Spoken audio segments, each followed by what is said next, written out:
So you're buying a smartphone.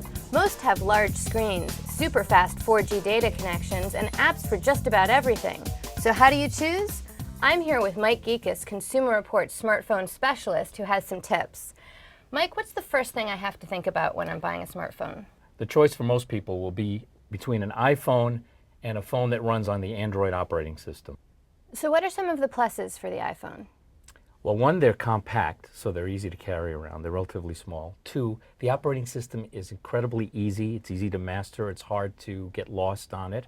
And three, iPhones have a great source for content, iTunes, the App Store, and they make it easy for getting that content into the phone. Android phones, why do I want one? Well, for one thing, choice. They come in a variety of shapes and sizes. You can even find one with a keyboard.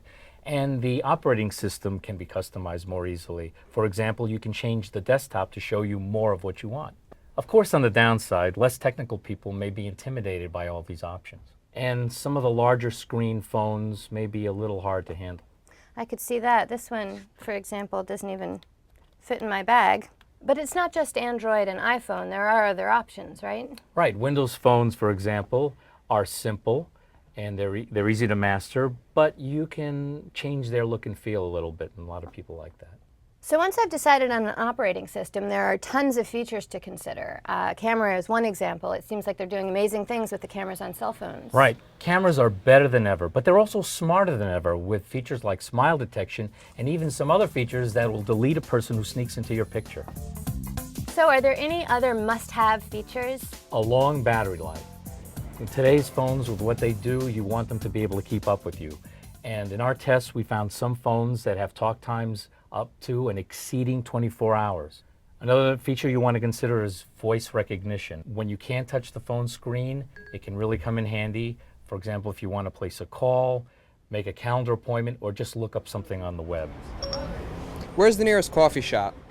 And what about the screen quality? Is that important? Display is very important.